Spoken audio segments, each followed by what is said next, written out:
Hello friends, मेरा नाम है सरफराज अंसारी और मैं आज लेकर आया हूं अपने इस यूट्यूब चैनल पे भारत का आधुनिक इतिहास, जिसमें हम आज डिस्कस करेंगे स्टूडेंट राष्ट्रीय आंदोलन के बारे में, नेशनल मूवमेंट के बारे में, जिसमें आज हमारा फर्स्ट चैप्टर रहेगा कांग्रेस की स्थापना। सो स्टूडेंट, अगर आप किसी भी कॉम्पिटिटिव एग्ज़ाम की प्रिपरेशन कर रहे हैं जिसमें आपका हिस्ट्री से क्वेश्चन पूछे जाते हैं, इंडियन हिस्ट्री से क्वेश्चन पूछे जाते हैं, सो ये लेक्चर सीरीज़ आपके लिए बहुत इंपॉर्टेंट होगा। और मैं स्टार्ट कर दिया हूँ, ये मेरा फर्स्ट लेक्चर रहेगा इंडियन हिस्ट्री का, यानी भारतीय इतिहास का, जिसमें हम आज डिस्कस करेंगे कांग्रेस की स्थापना। और स्टूडेंट, जैसा कि पता होगा आपको, हमारे इस चैनल पे इंडियन पॉलिटी का लेक्चर सीरीज़ स्टार्ट हो चुके हैं। हमने 3 वीडियो ऑलरेडी अपलोड कर चुके हैं। तो इंडियन पॉलिटी और हिस्ट्री को हम लोग कंटिन्यू करते हैं और ये हमारा इतिहास का आज पहला चैप्टर है स्टूडेंट, ठीक है। अगर आप किसी भी एग्ज़ाम की तैयारी करते हैं जिसमें इतिहास पूछा जाता है, लाइक अगर आप एनडीए एग्ज़ाम की प्रिपरेशन कर रहे हैं या एसएससी एग्ज़ाम की प्रिपरेशन कर रहे हैं या एयरफोर्स या नेवी की तैयारी आप कर रहे हैं, तो ये लेक्चर सीरीज़ आपके लिए बहुत इंपॉर्टेंट होगा, ठीक है। सो स्टूडेंट, चलिए हम बात करते हैं अपने इस फर्स्ट चैप्टर के बारे में, ठीक है। सो देखिए, कांग्रेस की स्थापना के लिए अगर हम भूमिका की बात करें कि मतलब क्या ऐसी कंडीशंस थे, ठीक है, क्या ऐसा सिचुएशन था जैसे कि हमारे इंडियंस को एक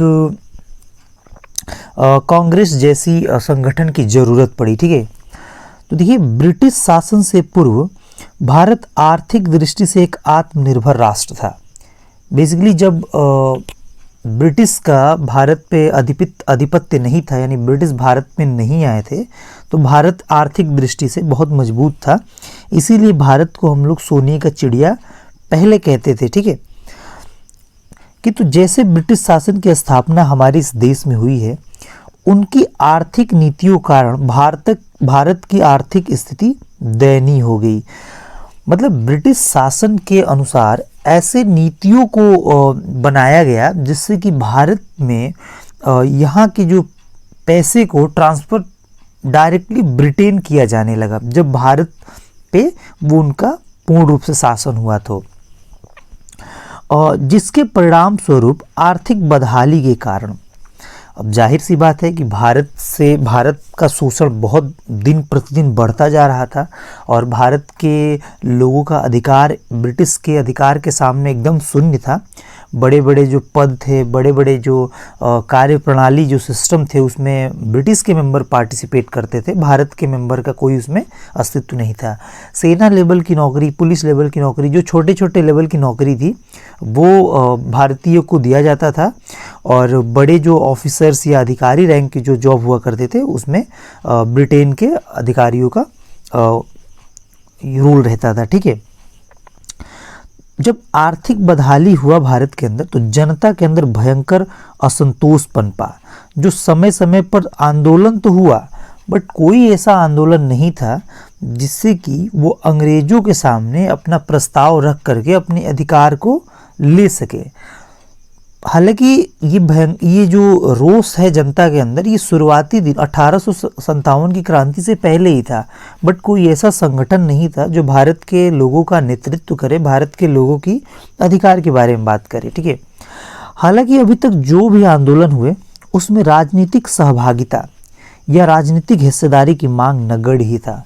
बेसिकली जो पॉलिटिकल इशू पे बात नहीं होता था। इससे पहले भी और सारे संगठन बनाए गए थे भारतीय राष्ट्रीय कांग्रेस से पहले, बट ये संगठन एक किसी विशेष मुद्दे पर ही ये सिमट जाती थी।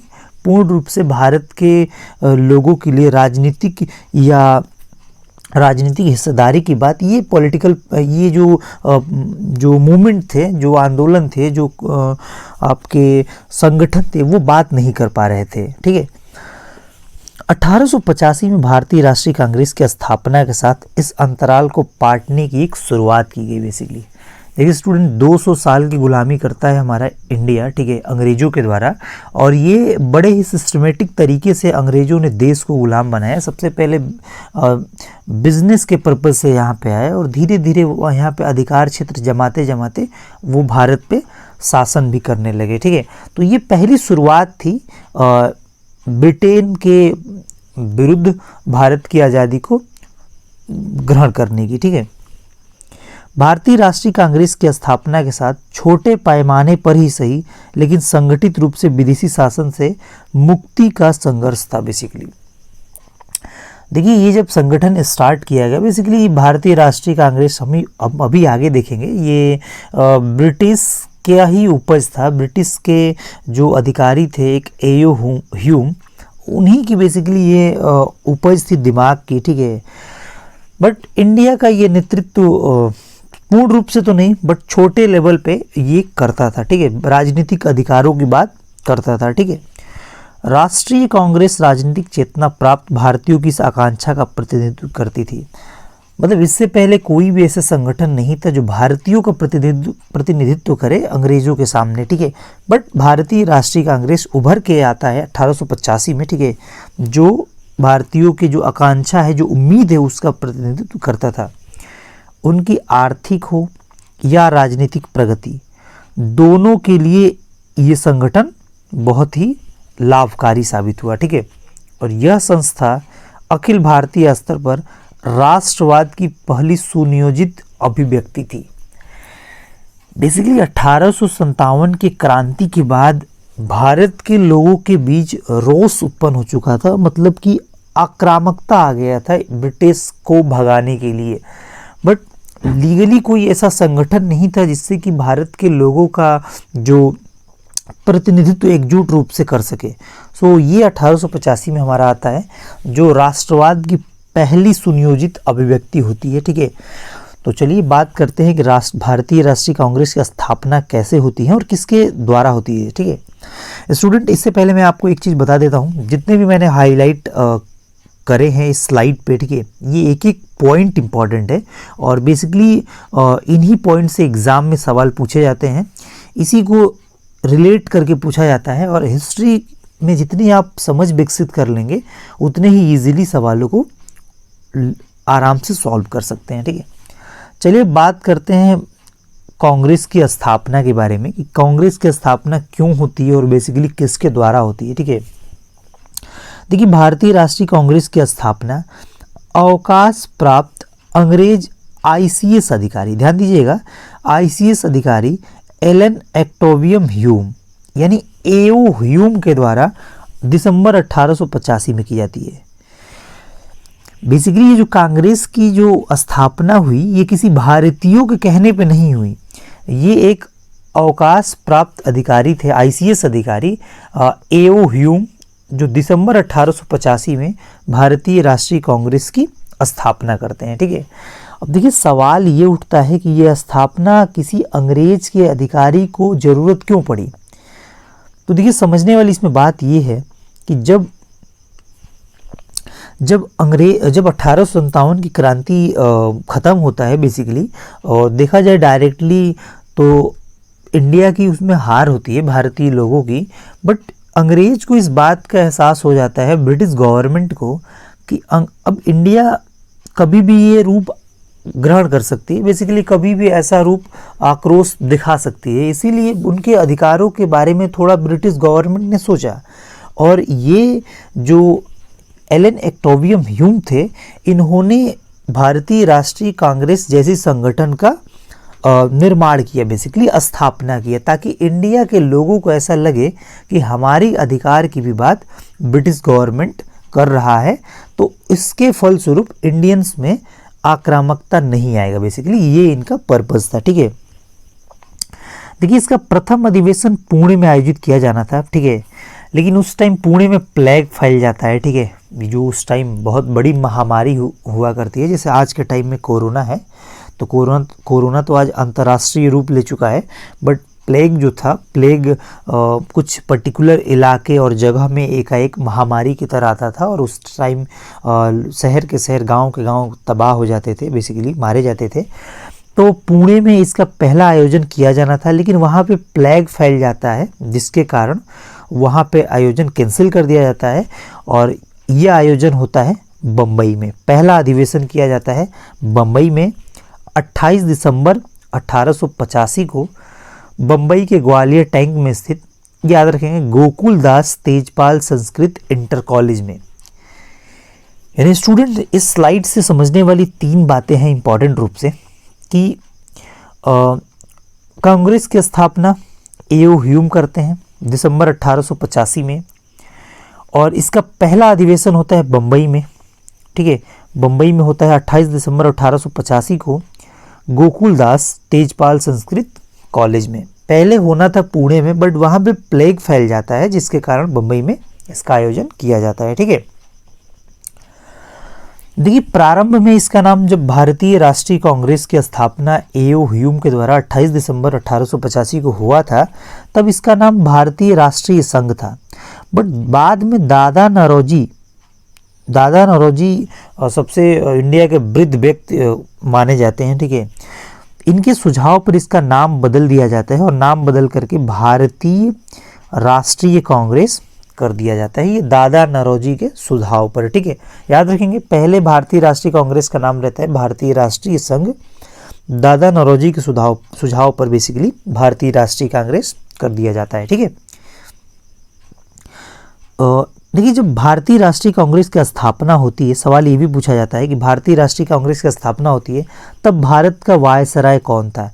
Lord Dufferin. स्टूडेंट ये वाला पॉइंट याद रखेंगे, ये सीधे एग्जाम में पूछा जाता है कि भारतीय राष्ट्रीय कांग्रेस की स्थापना के समय भारत के वायसराय कौन थे? तो लॉर्ड डफरिन थे, ठीक है, ये आप याद रखेंगे। और नेक्स्ट स्लाइड पे चलते हैं। देखिए, बम्बई में जो पहला अधिवेशन होता है भारतीय राष्ट्रीय कांग्रेस का, इसमें जो अधिकतर लोग भाग लिए थे, जिसमें आपके नेता थे, वकील थे और पत्रकार थे। बेसिकली ये तीन ही वर्ग के लोग ज़्यादा पढ़े लिखे और जागरूक थे, तो ये पार्टिसिपेट करते हैं। और पहला अधिवेशन में जो लोग भाग लेते हैं उनकी टोटल संख्या होती है 72। यहाँ से भी स्टूडेंट एग्जाम में सवाल पूछ लिए जाते हैं, ठीक है, यह आप पॉइंट याद रखेंगे, ठीक है। तो 72 लोग पहले सम्मेलन में भाग लेते हैं, जिसमें मेजॉरिटी 3 ही लोगों की ज़्यादा रहती है। नेता रहते हैं, वकील रहते हैं और थर्ड हमारे जो मीडिया यानी पत्रकार रहते हैं, ठीक है, ठीक है। अधिकांश वर्गों का प्रतिनिधित्व करते थे, मतलब मोस्टली जो अप्रॉक्सीमेट जो लगभग ज़्यादा लोग थे यही 3 वर्ग के थे, बाकी किसान और अन्य लोग भी थे, ठीक है, बट 3 लोगों की संख्या ज़्यादा थी, नेता, वकील और पत्रकार, ठीक है। इसमें सर्वाधिक सदस्य बम्बई प्रांत से, चूंकि बम्बई में इसका आयोजन हुआ था और चूंकि पहला ये अधिवेशन था भारत में भारतीय राष्ट्रीय कांग्रेस का, जिसमें 38 सदस्य, 72 में से 38 सदस्य बम्बई राज्य से ही थे बेसिकली, ठीक है। देखिए, अधिवेशन होता है और प्रथम अधिवेशन के जो अध्यक्ष बनाए जाते हैं वो व्योमेश चंद्र बनर्जी यानी WC बनर्जी, ठीक है, व्योमेश चंद्र बनर्जी को बनाया जाता है पहला अध्यक्ष। ये एग्जाम में सवाल पूछा जाता है स्टूडेंट कि भारतीय राष्ट्रीय कांग्रेस का पहले अधिवेशन के अध्यक्ष किन्हें बनाया गया था? तो व्योमेश चंद्र बनर्जी या WC बनर्जी। और इसके सचिव एओ ह्यूम, जो जिसकी स्थापना करते हैं एओ ह्यूम, वो इस पहले सम्मेलन के सचिव होते हैं, ठीक है। इसमें और भी कुछ प्रमुख सदस्य शामिल थे पहले बेसिकली भारतीय राष्ट्रीय कांग्रेस सम्मेलन में, जिसमें ये सवाल पूछा जाता है स्टूडेंट कि कौन कौन सदस्य इसमें पहले सम्मेलन में भाग लिए थे या जुड़े हैं, ठीक है। तो फिरोज शाह मेहता, बदरुद्दीन तैयब जी, ये जो बाद में चल के तीसरे अधिवेशन में कांग्रेस के पहले मुस्लिम अध्यक्ष बनते हैं, ठीक है। WC बनर्जी, आनंद मोहन बोस, रोमेश चंद्र दत्त आदि और लोग भी पहले अधिवेशन से बेसिकली जुड़े रहते हैं। ये एग्जाम में सवाल पूछा जाता है, ठीक है। भारतीय राष्ट्रीय कांग्रेस की स्थापना अधिवेशन में सुरेंद्रनाथ बनर्जी शामिल नहीं हुए। ये उस टाइम भारत के बहुत बड़े नेताओं में से ये भी एक थे, सुरेंद्रनाथ बनर्जी। याद रखेंगे स्टूडेंट, बच्चे इसमें कंफ्यूज होते हैं। WC बनर्जी यानी व्योमेश चंद्र बनर्जी और सुरेंद्रनाथ बनर्जी, पहले अध्यक्ष होते हैं हमारे WC बनर्जी, ठीक है, WC बनर्जी, ठीक है। लेकिन जो सुरेंद्रनाथ बनर्जी है वो पहले अधिवेशन में भाग नहीं लेते हैं, क्योंकि इसका रीज़न है क्योंकि ये इस समय इंडियन एसोसिएशन कॉन्फ्रेंस का दूसरा अखिल भारतीय सम्मेलन आयोजित होना था बेसिकली, ठीक है। और इसी के लिए वो इस संस्था से जुड़े थे, इस सम्मेलन से जुड़े थे, इसीलिए उन्होंने पहले अधिवेशन में, कांग्रेस के पहले अधिवेशन में ये पार्टिसिपेट नहीं कर पाए थे। ठीक है, 1886 में इंडियन एसोसिएशन कॉन्फ्रेंस का विलय भारतीय राष्ट्रीय कांग्रेस में हो गया था। बेसिकली कांग्रेस से पहले भी बहुत सारी संस्थाएं और संगठन बनी थी, बट ये उतना कारगर साबित नहीं हो पाई थी, जिनमें से एक आपका था इंडियन एसोसिएशन कॉन्फ्रेंस, जिसका विलय कर दिया जाता है भारतीय राष्ट्रीय कांग्रेस में, क्योंकि ये ठीक भी है इंडियन लोगों के लिए, क्योंकि छोटी छोटी अलग अलग संस्थाएं काम करने से अच्छा है कि 2 या 2 से अधिक संस्थाएं मिल जाएं एक ही में और मजबूती से ब्रिटिश के सामने अपना ये पक्ष रखें, जिससे कि भारत का राजनीतिक भागीदारी निर्धारित हो सके। ठीक है, इंपॉर्टेंट बात स्टूडेंट ये है कि सर सैयद अहमद खां ऐसे व्यक्ति थे जो भारतीय राष्ट्रीय कांग्रेस से कभी भी संबंध नहीं रहे।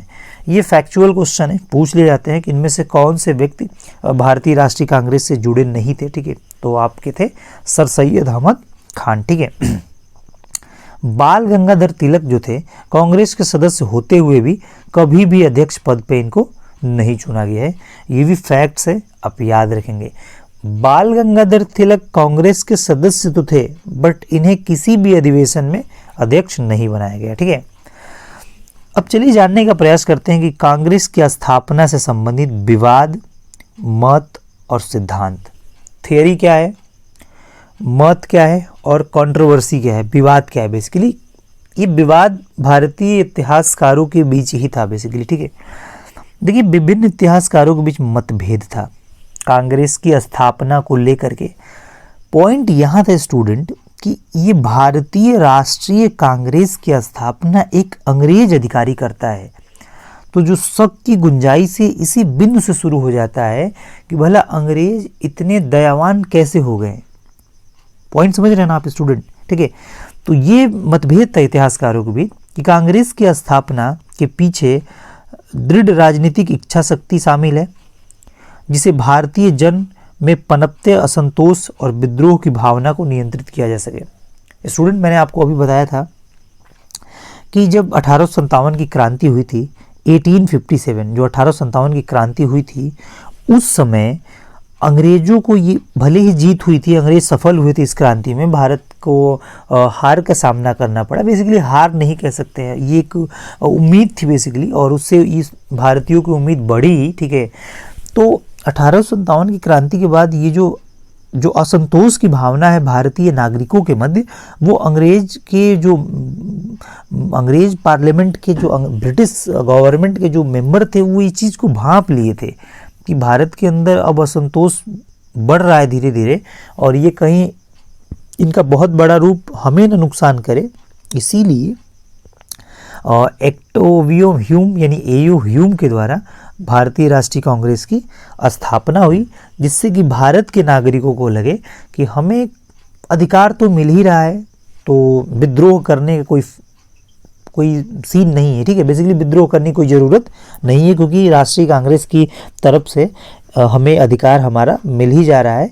बेसिकली इसको बोलते हैं थोड़ा लालच देना। ठीक है, उनका मानना है कि तत्कालीन वायसराय लॉर्ड डफरिन, ठीक है, जो अभी हमने बताया आपको कि इनका कार्यकाल था 84 से 88 तक, जो लॉर्ड डफरिन था, बेसिकली इन्हीं के आदेश पर, परामर्श पर ह्यूम ने इस संगठन को जन्म दिया। तो ये अधिकार जो राष्ट्रीय कांग्रेस जो उत्पन्न किया गया, ये बेसिकली कहा जाए अगर एक शब्दों में तो अंग्रेजों के द्वारा की गई ये साजिश थी स्टूडेंट। ठीक है, अंग्रेज नहीं चाहते थे कि भारत के लोगों के मध्य असंतोष बढ़े, जिससे कि विद्रोह की भावना उत्पन्न हो, और अंग्रेजों को पता था कि यहाँ पे भारतीयों की संख्या ज़्यादा है, और अगर पूरे भारतीयों में एकजुटता आ जाएगा, जो कि 1857 की क्रांति में नहीं हो पाया। ठीक है, अलग अलग जगह पे अलग अलग लड़ाई लड़ा गया, जिससे कि हार का मुंह देखना पड़ा। ठीक है, देखिए कांग्रेस की स्थापना को सेफ्टी वॉल्व सिद्धांत का दर्जा दिया गया बेसिकली भारतीय नेताओं के द्वारा, भारतीय लोगों के द्वारा। अब ये क्या होता है स्टूडेंट, आइए समझते हैं। डफरिन के निर्देश पर ह्यूम ने कांग्रेस की स्थापना की थी, यह भी हमने देखा।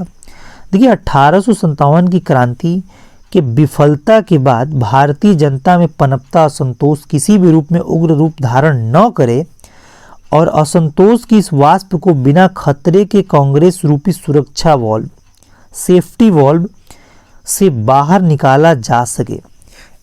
इस पॉइंट को मैं समझा रहा हूँ स्टूडेंट। सेफ्टी वॉल्व, जैसे जो कुकर होता है, कुकर में जो सीटी लगा होता है, तो बेसिकली कुकर में सीटी इसीलिए लगाया जाता है कि जो उसके अंदर स्टीम बन रहा है, जो हीट बन रहा है, यानी भाप जो बेसिकली बन रहा है उसमें, उसको सीटी के रास्ते द्वारा इजीली जब चाहे तब उसको निकाल सकते हैं, जब चाहे तब उसको रोक सकते हैं, ताकि कुकर के अंदर ब्लास्ट एकाएक ना हो, जिससे कि नुकसान ना हो। सो जो कुकर की सीटी होती है कि भाप उसमें जनरेट होता है और धीरे धीरे आप अपने इशारे से उस सीटी से उस भाप को सुरक्षित तरीके से निकाल सकते हैं।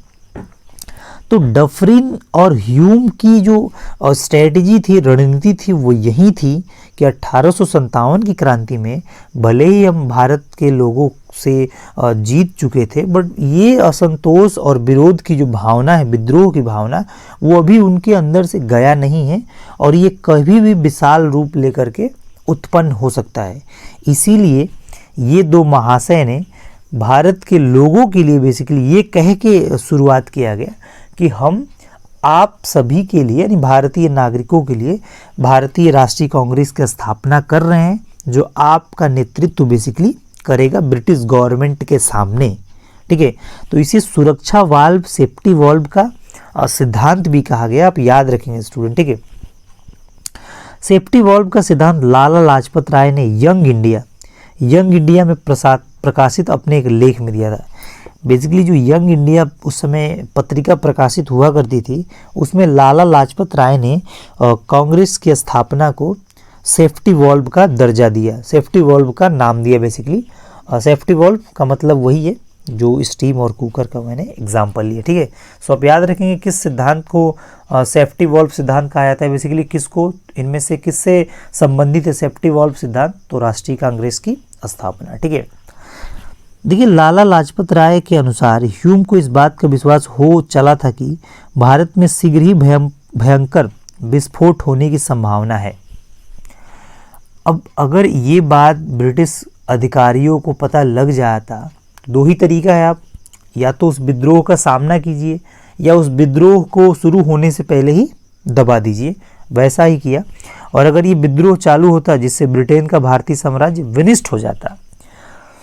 ये लाला लाजपत राय कहते हैं कि अगर विद्रोह की भावना अगर उठता तो ब्रिटिश गवर्नमेंट क्या होता, ब्रिटिश साम्राज्य क्या हो जाता, नष्ट हो जाता बेसिकली। उन्होंने अपने यंग इंडिया में एक लेख में कांग्रेस को डफरिन के दिमाग की उपज बताई।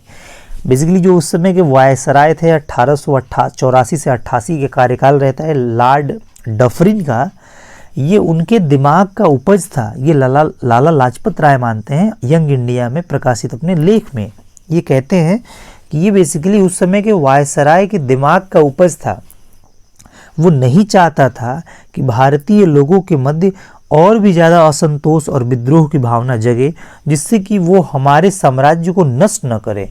इसीलिए उन्होंने भारतीय लोगों को, आप कह सकते हैं, फुसलाने के लिए उन्होंने एक भारतीय राष्ट्रीय कांग्रेस की स्थापना की, जिससे भारतीय लोगों को लगे कि भैया हमारा अधिकार तो मिल रहा है, काम ठीक चल रहा है, अब आक्रामकता दिखाने की ज़रूरत नहीं है। ठीक है, बाद में अपनी बात को आगे बढ़ाते हुए उन्होंने लिखा था, कांग्रेस की स्थापना का उद्देश्य राजनीतिक आज़ादी हासिल करने से कहीं ज़्यादा यह था कि उस समय ब्रिटिश साम्राज्य पर आसन्न खतरों से उसे कैसे बचाया जा सके। ये सेम वही बात है, ब्रिटिश गवर्नमेंट को ये लगा था कि थोड़ी सी आज़ादी भारतीयों को देते हैं ना, जिससे कि भारतीयों के अंदर जो असंतोष की भावना है वो कम हो जाए, जिससे कि कम हो जाएगा तो हमारे साम्राज्य के लिए सुरक्षा रहेगा बेसिकली। तो पर्पज़ तो उनका ये था, लीगल पर्पज़ ये था, कागजी पर्पज़ ये था कि भारतीयों को अधिकार मिले, भारतीयों को ज़्यादा से ज़्यादा राजनीतिक आज़ादी मिले। लेकिन जो वास्तविक इसके पीछे की जो स्टोरी थी, वो नहीं चाहते थे कि इन ब्रिटिश साम्राज्य पे कोई खतरा है, भारतीयों के अंदर कोई असंतोष की भावना जगे, जिससे कि ब्रिटिश साम्राज्य को सीधे नुकसान पहुँचे। ये उन्हें पहले से ही पता था, ठीक है। कांग्रेस के लिए ब्रिटिश शासन, ब्रिटिश साम्राज्य हित पहले स्थान पर थे और भारत के हित दूसरे स्थान पर। ये सिंपल सी बात है, ये सबको पता था कि ब्रिटिश नहीं चाहते थे कि भारतीयों का विकास हो, भारतीयों का उत्थान हो।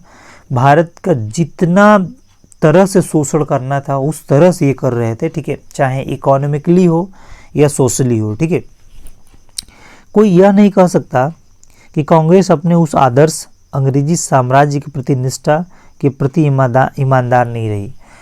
बेसिकली लाला लाजपत राय, ये लाइन बहुत इम्पॉर्टेंट है। लाला लाजपत राय का ये जो लाइन है ये कहता है कि ब्रिटिश ने तो कांग्रेस की स्थापना कर दिया ये जान करके कि भारतीय लोगों की आक्रामकता और असंतोष की भावना को हम धीरे कर लेंगे, सॉल्व कर लेंगे। और कहीं ना कहीं जो कांग्रेस के जो मेंबर भी थे वो कहीं ना कहीं अप्रत्यक्ष रूप से ही जाने अनजाने में उन्हीं का साथ दे रहे थे उतना, क्योंकि उग्र रूप धारण नहीं करते थे। उन्हें पता लग गया था ऐसा कि अब तो हमारे सामने एक संगठन है जिसके थ्रू हम भारत के लोगों का नेतृत्व करेंगे और अंग्रेजों तक अपनी बात को पहुंचाएंगे, ठीक है। और यही विभाजन होता है दो चीज़ों का, उदारवाद और उग्रवाद, ठीक है। वो अगले चैप्टर में हम लोग डिस्कस करेंगे, ठीक है। देखिए, सेफ्टी वॉल्व के सिद्धांत के प्रत्युत्तर में कांग्रेस का आरंभिक नेताओं ने कांग्रेस के संस्थापक एयू ह्यूम को तड़ित चालक के रूप में प्रयोग किया। बेसिकली समझने वाली बात यह है कि जो एयू ह्यूम था वो एक उत्प्रेरक का काम कर रहा था। तड़ित चालक, उत्प्रेरक क्या होता है? अगर आपने केमिस्ट्री पढ़ा हो तो उसमें आप केमिस्ट्री में एक टर्म आता है उत्प्रेरक, जो किसी रासायनिक विक्रिया की गति को क्या करता है, धीमे करता है और तेज करता है। मतलब कि एओ ह्यूम तड़ित चालक के रूप में काम इस रूप से किया कि अगर लगेगा कि भारतीयों के पास असंतोष की भावना बहुत ज़्यादा हो गई है तो अधिकार थोड़ा सा ज़्यादा दे दिया जाएगा। अगर लगेगा कि भारतीय लोगों के पास असंतोष की भावना ठीक है, लेवल है, ज़्यादा नहीं है, जिससे कि ब्रिटिश साम्राज्य को नुकसान नहीं पहुंचेगा, तो थोड़ा सा अधिकार का हनन भी कर लिया जाएगा। सीधा ये उद्देश्य था ब्रिटिश गवर्नमेंट की या एओ ह्यूम की, इसीलिए इसको कहा जाता है तड़ित चालक के रूप में इसका प्रयोग किया गया था, ठीक है। ये आप स्लाइड देख सकते हैं स्टूडेंट, ठीक है। इंडियन नेशनल कांग्रेस, ठीक है, Indian National Congress. The Indian National Congress was founded in Bombay 1885. Swaraj, independence, इसका एक ही नारा था, स्वराज, हमें आज़ादी चाहिए, हमें स्वतंत्रता चाहिए। बट बहुत टाइम लग जाता है, 47 में जाके आज़ाद होता है हमारा देश, ठीक है। ये उसकी असेंबली है, ठीक है। अब देखिए, इससे पहले हमने जितने स्लाइड देखे एक एक करके मैं आपको फिर से ये पॉइंट आउट कर दूंगा कि किस किस पॉइंट से सवाल पूछे जाएंगे। उससे पहले स्टूडेंट हम आपको बता देते हैं कांग्रेस के से संबंधित विशेष टिप्पणी। बेसिकली जो भारतीय राष्ट्रीय कांग्रेस की गठन हुई थी उसको लेकर के भारतीय नेताओं के बीच कुछ मतभेद थे। वो मतभेद क्या थे, आइए एक एक करके देख लेते हैं। बंकिम चंद्र चटर्जी कहते हैं कि कांग्रेस के लोग पदों के भूखे हैं। भारतीय राष्ट्रीय कांग्रेस के जो मेंबर हैं वो पदों के भूखे हैं, ये कहते हैं बंकिम चंद्र चटर्जी। ये वन लाइनर में किसी एग्जाम में ये सवाल पूछ ले जाएंगे, ठीक है, कि ये कथन किसका है बेसिकली, ठीक है। सर सैयद अहमद खान, ये वही व्यक्ति है जो भारतीय राष्ट्रीय कांग्रेस से एकदम जुड़े नहीं थे, उसमें शामिल ही नहीं थे। कांग्रेस आंदोलन न तो लोगों द्वारा प्रेरित था और न ही उनके द्वारा सोचा या योजनाबद्ध किया गया था।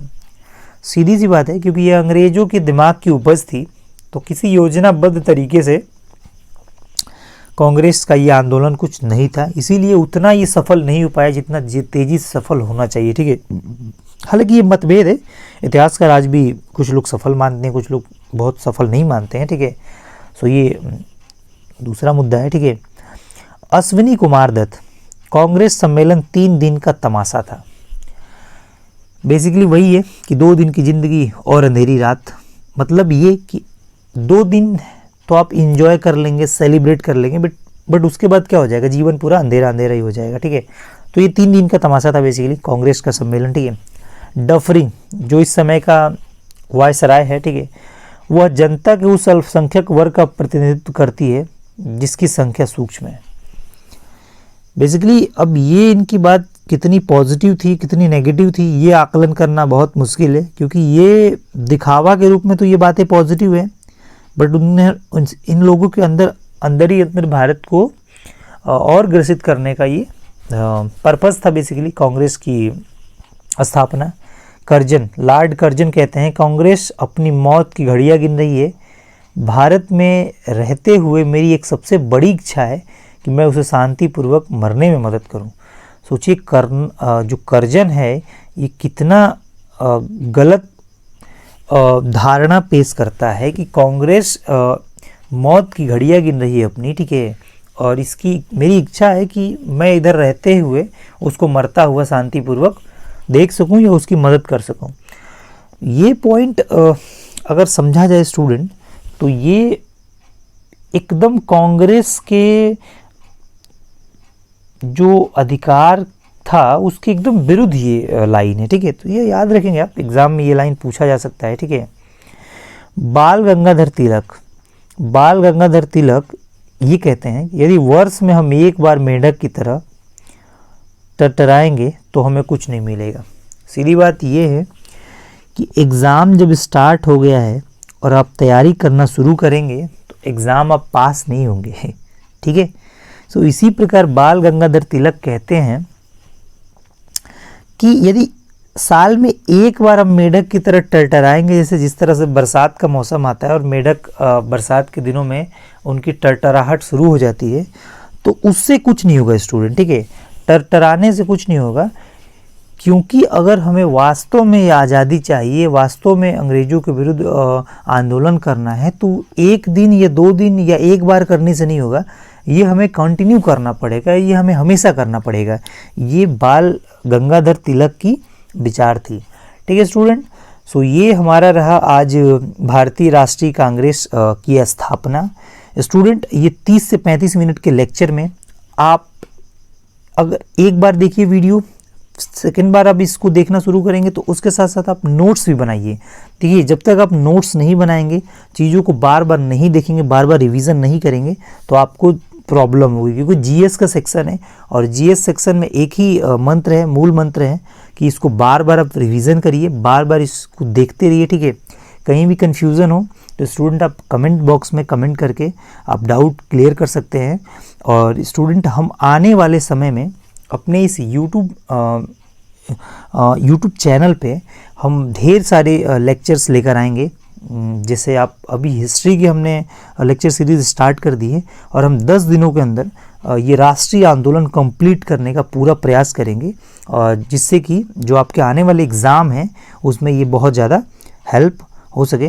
सो स्टूडेंट आप वीडियो को कंप्लीट देखें, और कंप्लीट देखेंगे, कंप्लीट सीरीज़ फॉलो करेंगे तो यकीन है मुझे कि आपको बहुत बेहतर तरीके से हिस्ट्री की समझ आपके अंदर डेवलप हो जाएगी। और जब आप किताब पढ़ेंगे और नोट्स बनाएंगे और इस वीडियो लेक्चर को देख लेंगे तो आपका 90 to 95% या आप 100% कह लीजिए, आपका एकदम डाउट क्लियर हो जाएगा और आप 90 to 95% क्वेश्चन ऑब्जेक्टिव ईजिली बना लेंगे, ईजिली सॉल्व कर लेंगे, कोई आपको बहुत ज़्यादा प्रॉब्लम नहीं होगा। सो स्टूडेंट एक इम्पॉर्टेंट बात यह है कि आप लोग वीडियो को थोड़ा अपने फ्रेंड सर्कल में शेयर कर दिया कीजिए, ताकि इस वीडियो लेक्चर से और भी स्टूडेंट को लाभ मिल सके, ठीक है।